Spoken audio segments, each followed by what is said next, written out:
하나님 말씀 보겠습니다. 오늘 이 아침에 하나님께서 우리에게 주시는 말씀 시편 45편 1절로 5절까지의 말씀입니다. 구약 성경 45편 1절로 5절까지의 말씀, 우리 다 찾으신 줄 알고 함께 봉독합니다. 내 마음이 좋은 말로 왕을 위하여 지은 것을 말하리니 내 혀는 그 솜씨가 뛰어난 서기관의 붓끝과 같도다. 왕은 사람들보다 아름다워 은혜를 입술에 머금으니 그러므로 하나님이 왕에게 영원히 복을 주시도다. 용사여 칼을 허리에 차고 왕의 영화와 위엄을 입으소서. 왕은 진리와 온유와 공의를 위하여 왕의 위엄을 세우시고 병거에 오르소서. 왕의 오른손이 왕에게 놀라운 일을 가르치리이다. 왕의 화살은 날카로워 왕의 원수의 염통을 뚫으니 만민이 왕의 앞에 엎드려 지는도다. 아멘. 저는 본문 말씀 시편 45편 1절로 5절 말씀을 통해서 사랑의 노래라는 제목으로 주의 말씀을 선포하겠습니다. 오늘 이 시편 45편은 왕에 대해서 노래하고 있는 시편입니다. 그런데 2절 말씀에 보면 이 왕은 사람들보다 아름답다라는 표현이 나오고 있습니다.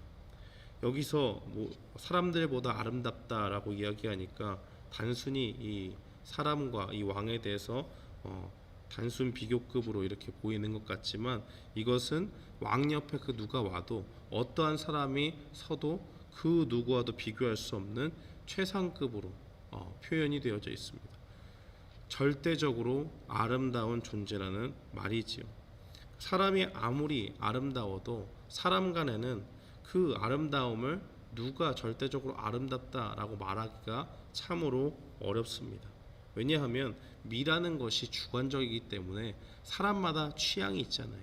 어떤 사람은 눈이 예쁜 사람을 좋아하고, 어떤 사람은 입술, 코 이렇게 부위를 따져서 보는 사람들이 있고, 전체적으로 조화를 따지는 사람도 있고 하기 때문에 사람의 기준으로 봤을 때 사람과 사람 간에는 누가 절대적으로 아름답다라고 말하기가 상당히 애매합니다. 그러나 오늘 시편이 말하고 있는 이 왕은 그 어떤 존재가 그 앞에 와도 절대적으로 아름다운 존재이지요. 그렇다면 이렇게 절대적으로 그 인간과 누구와도, 인간의 어떤 사람이라도 비교할 수 없는 절대적으로 아름답다라고 이야기할 수 있는 이 왕은 누구를 말할 수 있겠습니까? 바로 우리의 참된 왕이시요 신랑 되시는 예수 그리스도를 말하고 있습니다. 이 참된 왕이신 예수님은 어떤 분이실까요? 3절에 보니까 왕은 허리에 칼을 차신 분이다 라고 이렇게 증거하고 있습니다. 예수님께서는 우리의 왕이 되셔서 우리를 전쟁에서 지키시는 분이십니다. 당시의 전쟁에서 가장 중요한 것은 왕을 지키는 것이지요.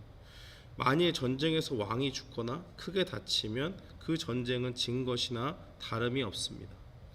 그래서 어떤 왕들은 이 전쟁에 상징적으로 나서지만 겁을 먹고 병사들에 둘러싸여서 자신의 안전을 곤고히 하게 됩니다.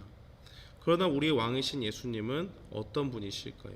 왕으로서 위엄을 가지고 병거에 오르시고 전쟁에 직접 참여하셔서 그의 화살로 원수의 염통을 뚫는 왕이십니다. 이것은 우리의 영적인 전쟁 가운데서 승리를 주도하시는 분이 바로 예수님이심을 드러내는 표현입니다. 사랑하는 성도 여러분, 우리에게 구원의 역사가 어떻게 주어지게 되었습니까? 우리는 원래 하나님 안에서 살다가 죄 가운데서 하나님과 멀어진 관계 속에서 살게 되었지요. 그 가운데서 죄를 행하고 우리도 모르는 사이에 우리 마음속에 하나님과 정반대의 길을 걸으며 살았던 존재입니다. 그러나 그렇게 죄인으로 살았던 우리가 멸망 가운데, 죄 가운데 죽을 수밖에 없었던 우리의 영혼을 하나님께서 긍휼히 여겨 주셔서 예수님을 우리 가운데 보내주셨지요. 그래서 그 예수님께서 우리 가운데 오셔서 구원의 은혜를 베푸시고 십자가에서 우리를 대신해서 그 죄의 형벌을 받으심으로 예수님을 구주로 고백하는 사람마다 죄 가운데 건져내서 구원하시는 하나님의 그 구원의 은혜를 입게 하셨습니다. 이것이 하나님께서 하신 일이고 바로 우리의 참된 왕이신 예수 그리스도께서 사탄의 그 방해를 물리치고 죄 가운데서 우리를 건져내신 그러한 하나님의 일들을 한 것을 우리는 보게 됩니다. 이러한 은혜가 바로 예수 그리스도를 통해서 우리에게 주어졌습니다. 인간의 어떤 훌륭한 왕도 사탄을 이길 수는 없는 존재입니다. 아무리 골리앗과 같이 대단한 사람이 온다고 해도 전쟁터에서 사탄을 만나게 된다면 그 인간이 가지고 있는 한계 가운데 역부족과 또 무력감을 느낄 수밖에 없는 강한 적군이요 또 원수가 바로 사탄이라는 것입니다. 이 원수가 전쟁터에 나타나면 우리가 가진 수를 써도 그 가운데서 패하고 무력하게 질 수밖에 없는 것이 인간의 연약한 존재입니다. 그러나 우리가 전쟁터에 나아갈 때에 누가 우리와 함께 하시겠습니까? 바로 우리의 왕 대신 하나님이 함께 하십니다. 예수 그리스도가 우리와 함께 한다는 것입니다. 그 예수님이 우리와 함께 하시면 어떤 일들이 벌어지죠? 그 원수를 향해서 화살을 쏘시게 되면 원수는 치명상을 입고 쓰러질 수밖에 없는 것입니다. 마치 그 죄 가운데 죽을 수밖에 없던 우리가 예수님의 십자가의 그 사역을 통해서 원수의 머리를 깨트리시고 그 예수 그리스도의 은혜로 말미암아 우리가 죽음 가운데서 사망 가운데서 생명으로 옮긴 것처럼 예수님의 일하심이 사탄의 머리를 깨트리는 그러한 일들을 하게 된 것과 마찬가지인 것입니다. 사랑하는 성도 여러분, 오늘 우리가 이 말씀을 마음에 새기며 이 땅을 살아야 될 줄 믿습니다. 사탄은 늘 우리의 믿음을 위협하고 하나님을 향해서 신뢰하지 못하게 하는데 진력합니다.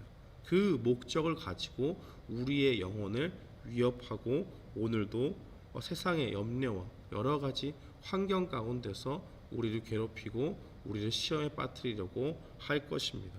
그러나 그러한 믿음의 싸움이 이 믿음의 유혹이 이 땅 가운데 있다고 할지라도 우리가 끝까지 주님을 붙잡을 수밖에 없는 이유 바로 우리의 참된 왕 되신 예수 그리스도께서 우리와 함께 하시기 때문입니다. 예수님은 우리가 전쟁터에 있을 때 결코 우리를 홀로 놔두지 않습니다. 겁쟁이 왕처럼 병사들을 앞에 보내고 자신은 저 뒤에서 물러나서 안전한 곳에 거하시는 분이 아니십니다. 직접 전쟁을 주도하시고 그 원수를 향해서 화살을 쏘시는 용맹한 왕처럼 우리의 전쟁에 임하셔서 우리를 지키시고 우리에게 승리를 가져다 주시는 분이십니다. 오늘 우리가 이 말씀을 우리 마음에 새기면서 오늘도 이 땅 가운데서 환경을 통해서 또 우리가 처한 여러 가지 어려움들 가운데서 믿음의 시련이 오고 하나님을 향해서 의문이 들고 하나님을 온전히 신뢰하지 못하는 그런 마음이 들 때마다 이것이 사탄의 유혹이구나 라고 생각을 하고 우리가 이 믿음의 싸움 가운데서 온전히 주님을 붙잡고 나아갈 때에 하나님께서 그 가운데 이 모든 어려움들을 이기게 하시는 능력이 많으신 참된 왕이심을 날마다 고백하며 나아가는 우리 모두가 되기를 주님의 이름으로 축원합니다. 아멘.